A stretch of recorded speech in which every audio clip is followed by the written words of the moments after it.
দর্শক স্বাগত জানাচ্ছি যমুনা টেলিভিশনের নিয়মিত আয়োজন প্রবাসে বাংলাদেশে। বিশ্বের বিভিন্ন প্রান্তে থাকা প্রবাসীদের খবরাখবর নিয়ে আপনাদের সাথে আছি রিশান মাহমুদ। আন্তর্জাতিক মানব পাচার চক্রে 3 জনকে আটক করেছে র্যাব। নৌপথে মালয়েশিয়া পৌঁছানোর নামে নির্যাতন করে পরিবারের কাছে চাঁদা দাবি করত আসামিরা। র্যাব জানায়, নির্যাতনের ফলে জহিরুল নামের একজন মারা গেলে নজরে আসে মানব পাচার চক্রটি। ভুক্তভোগী 19 জন এখনও মিয়ানমারে আটক রয়েছে বলে জানায় র্যাব। উন্নত জীবনের স্বপ্নে বিদেশ যাত্রা, প্রথমে ছোট নৌকায়, তারপর বড় নৌকায় করে মিয়ানমার, থাইল্যান্ড হয়ে গন্তব্য মালয়েশিয়া। ঝুঁকিপূর্ণ যাত্রা, কিন্তু খরচ হবে নামমাত্র। এই লোভে পড়ে প্রতারক চক্রের খপ্পরে পড়ে 22 জনের একটি দল। এদের মধ্যে 19 জন ধরা পড়ে মিয়ানমার আইনশৃঙ্খলা রক্ষাকারী বাহিনীর কাছে। জহির সহ বাকি 3 জন থাকে মানব পাচার চক্রের কাছে। বাড়তি টাকার দাবিতে তাদের উপর নেমে আসে অমানবিক নির্যাতন। তাকে বিভিন্নভাবে মারধর করত এবং সেইটার ভিডিও করে ইসমাইলের মাধ্যমে, ইলাহি এবং জসিমের মাধ্যমে এই পরিবারকে দেখা। জহিরুলের পরিবারের কাছ থেকে 4,20,000 টাকা প্রাথমিকভাবে গ্রহণ করে জহির মারা গেলে জানাজানি হয় পুরো বিষয়টি। বিচার চায় ভুক্তভোগীদের স্বজনেরা। র্যাব জানায়, 2001 সালে মালয়েশিয়া থাকতো ইসমাইল, তখনই জসিমের সাথে পরিচয়। এরপর দেশে এসে মানব পাচার শুরু করে। ধাপে ধাপে বাড়ানো হয় চক্রের সদস্য সংখ্যা। আজকে মধ্যরাতে নারায়ণগঞ্জ ও নরসিংদীতে অভিযান পরিচালনা করে এই চক্রের যে মূল হোতা ইসমাইল সহ জসিম এবং এলাইকে র্যাব 11 আভিযানিক দল আটক করতে সক্ষম হয়। র্যাব জানায়, প্রতারণার শিকার 8 জনের তথ্য এখনো তাদের কাছে নেই। প্রায় 2000 ব্যক্তিকে আমরা আইনের আওতায় আনতে সক্ষম হয়েছি। রাসেল আহমেদ, যমুনা নিউজ, ঢাকা। বাহরাইনে বঙ্গবন্ধু শেখ মুজিবুর রহমানের 48তম শাহাদাত বার্ষিকী ও জাতীয় শোক দিবস উপলক্ষে আলোচনা সভা এবং দোয়া মাহফিল অনুষ্ঠিত হয়েছে। বৃহস্পতিবার দেশটির মোহারবক শহরের আলিলসাহ অডিটোরিয়ামে বাহরাইন শাখা আওয়ামী লীগের উদ্যোগে হয় এই আয়োজন। সংগঠনের সভাপতি আলাউদ্দিন নূরের সভাপতিত্বে এতে পরিচালনা করেন সাধারণ সম্পাদক মোহাম্মদ সেলিম রেজা ও জাকির মিয়া। প্রধান অতিথি হিসেবে উপস্থিত ছিলেন বাহরাইনে নিযুক্ত বাংলাদেশের রাষ্ট্রদূত ডক্টর মোহাম্মদ নজরুল ইসলাম। বিশেষ অতিথি ছিলেন শ্রম সচিব মাহফুজুর রহমান, বীর মুক্তিযোদ্ধা আলতাফ মাহমুদ। আর উপস্থিত ছিলেন সেলিম চৌধুরী, তাজউদ্দিন, নুরুল ইসলাম, আব্দুল সাত্তার, আব্দুর রহমান সহ আরও অনেকে। এই সময় বঙ্গবন্ধু ও তার পরিবারের সকল শহীদদের আত্মার মাগফিরাত কামনায় দোয়া করা হয়। বঙ্গবন্ধু শেখ মুজিবুর রহমানের শাহাদাত বার্ষিকী ও জাতীয় শোক দিবস উপলক্ষে যুক্তরাজ্যে আলোচনা সভা অনুষ্ঠিত হয়েছে। যুক্তরাজ্য আওয়ামী লীগের রচডেল শাখার উদ্যোগে হয় এই আয়োজন। এম.এ. বাসিতের সভাপতিত্বে এতে পরিচালনা করেন মইনুল হোসেন চৌধুরী। প্রধান অতিথি ছিলেন আব্দুল মুসাব্বির এমবি। বক্তব্য রাখেন সোহেল মিয়া, দিলশাদ মিয়া, আব্দুল কালাম, আরুস মিয়া সহ আরও অনেকে। এ সময় 15 আগস্টে নিহত সকল শহীদদের স্মরণে নিরাপত্তা পালন করা হয়। বিদেশের মাটিতে লুকিয়ে থাকা বঙ্গবন্ধুর ঘাতককে দেশে ফিরিয়ে এনে বিচার কার্যকর করার দাবি জানান বক্তারা। সবশেষ শহীদদের আত্মার মাগফিরাত দোয়া পরিচালনা করা হয়। দোয়া পরিচালনা করেন শাহজাহান চৌধুরী। যুক্তরাষ্ট্রে প্রবাসী বাংলাদেশিদের সংগঠন মুসলিম উম্মাহ অফ নর্থ আমেরিকা মুনার 3 দিনব্যাপী কনভেনশন শুরু হয়েছে। ফিলাডেলফিয়ায় অঙ্গরাজ্যের পেনসিলভানিয়া কনভেনশন সেন্টারে শুক্রবার শুরু হয়েছে অনুষ্ঠানের 6ষ্ঠ আসর। করোনার কারণে গেল 3 বছর বন্ধ থাকার পর আবারও সংগঠনটির সম্মেলন অনুষ্ঠিত হচ্ছে। এবারে প্রতিপাদ্য আল কুরআন গাইডেন্স ফর হিউম্যানিটি উদ্বোধন করেন মুনার ন্যাশনাল প্রেসিডেন্ট হারুনুর রশিদ। পরিচালনা করেন সেক্রেটারি আরমান চৌধুরী। বিভিন্ন দেশ থেকে এতে অংশ নেন বক্তারা। বক্তব্য রাখেন মোহাম্মদ জুলকারমিন, জিহাদ আওয়াদ, ডক্টর আইমেন হামাস, কুসামা জামাল সহ আরও অনেকে। এখানে ইন্টারন্যাশনাল স্পিকার আছেন। ওনারা বিভিন্ন ভাষায়, যার যে ভাষায় পছন্দ হয় সেই ভাষায় এখানে আপনারা সূচি থেকে ওইসব রুমগুলোতে গেলে আপনারা আপনাদের অনুষ্ঠানগুলো শুনতে পারবেন। আমরা চাই যে কোরআনের আলোকে আমরা কীভাবে নিজের জীবন গড়ে তুলব সে ব্যাপারে আমরা সবার সাথে শেয়ার করবো ইনশাআল্লাহ। বেসিক্যালি আমেরিকার মানুষের কাছে ইসলামের মেসেজ পৌঁছে দেওয়ার জন্য কাজ করছে। মুনা আমাদের নেক্সট জেনারেশনকে ইসলামের উপরে টিকিয়ে রাখার জন্য যে প্রসেসটা চালানো দরকার সেই প্রসেসটা চালাচ্ছে। প্রধানমন্ত্রী শেখ হাসিনার নেতৃত্বে গত 14 বছরে বাংলাদেশের অর্থনৈতিক অগ্রগতির ভূয়সী প্রশংসা করেছেন যুক্তরাষ্ট্রের কংগ্রেসম্যান অ্যান্ড্রু গারবারিনো।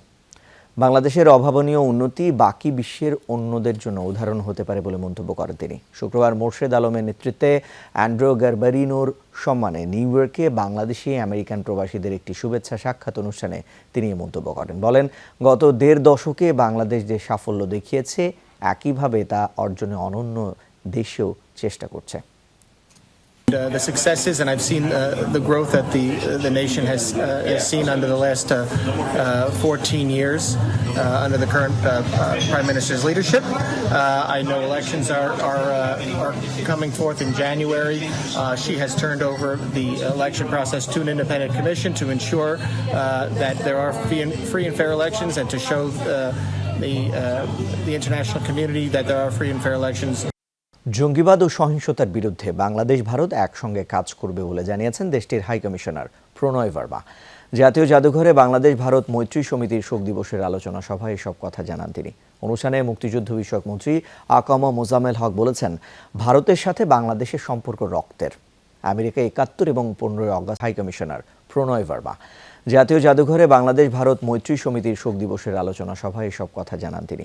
অনুষ্ঠানে মুক্তিযুদ্ধ বিষয়ক মন্ত্রী আকাম মোজাম্মেল হক বলেছেন, ভারতের সাথে বাংলাদেশের সম্পর্ক রক্তের। আমেরিকা ৭১ এবং ১৫ অগাস্ট সহ সব সময় বাংলাদেশের বিপক্ষে অবস্থান নিয়েছে। মৈত্রী সমিতির জেলা রাজধানীর জাতীয় জাদুঘরে বাংলাদেশ ভারত মৈত্রী সমিতি আয়োজিত জাতীয় শোক দিবসের আলোচনা সভায় অংশ নেয়া বক্তারা দুদেশের বন্ধুত্বপূর্ণ সম্পর্কের কথা তুলে ধরেন।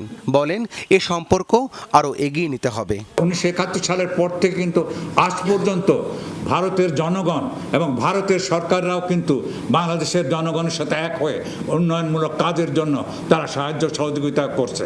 আমরা মুক্তিযুদ্ধের বিরোধী শক্তিকে সামাজিকভাবে মানসিকভাবে সর্বত্র যদি বর্জন না করতে পারি, তাদেরকে যদি পরিত্যক্ত ঘোষণা না করতে পারি, তাহলে কিন্তু বারবার আমাদের শঙ্কার মধ্যে থাকতে হবে।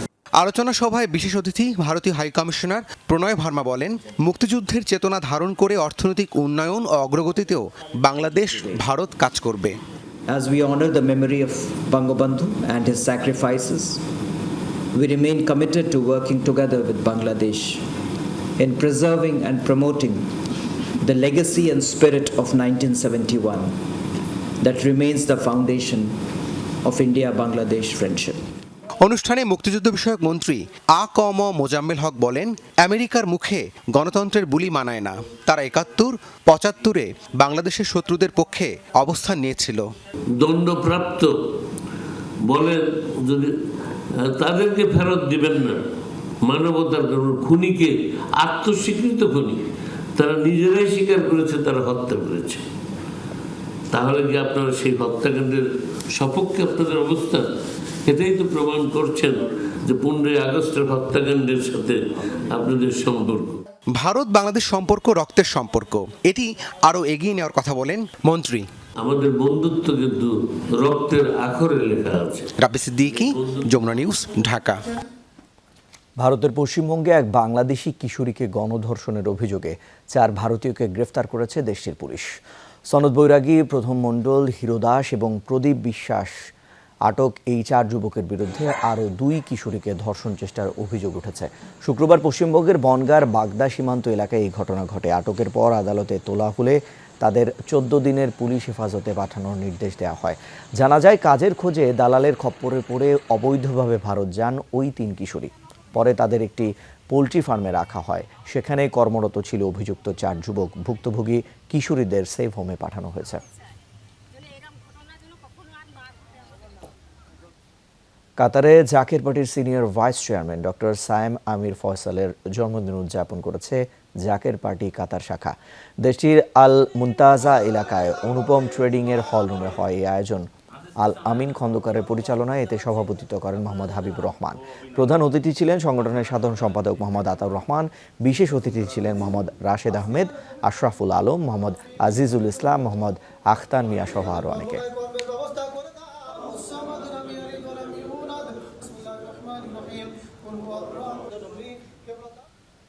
সুইডেনে কোরআন পোড়ানোর ব্যক্তির দিকে হোয়াইট পাউডার স্প্রে করার দায়ের অভিযোগে আটক করা হয়েছে এক নারীকে। শুক্রবার স্টকহোমে ইরানের দূতাবাসের সামনে এই ঘটনা ঘটে। সেখানে পুলিশের পাহারায় আবারও কোরআন পোড়ানোর কর্মসূচি পালন করছিল এক ব্যক্তি। এই কর্মকাণ্ডে প্রতিবাদ জানান ক্ষুব্ধ এক মুসলিম নারী। অগ্নি নির্বাপক যন্ত্র দিয়ে পাউডার স্প্রে করেন তিনি। সাদা পোশাকে থাকা সুইডিশ পুলিশ তাকে আটক করে। নাম পরিচয় প্রকাশ না হলেও তিনি ইরানি বংশোদ্ভূত বলে জানা যায়। শৃঙ্খলা ভঙ্গের অভিযোগ আনা হয় তার বিরুদ্ধে। সুইডেনে কোরআন অবমাননার দায়ে শুক্রবারও বিভিন্ন দেশে সুইডিশ দূতাবাসের সামনে ব্যাপক বিক্ষোভ হয়। গত কয়েক বছরে বেশ কয়েকবার কোরআন পোড়ানোর ঘটনা হয়েছে সুইডেন, ফিনল্যান্ড ও ডেনমার্কে। সর্বোচ্চ শাস্তি যাবজ্জীবন পাবেন তিনি। Dorothy Tasrin, Jamuna news.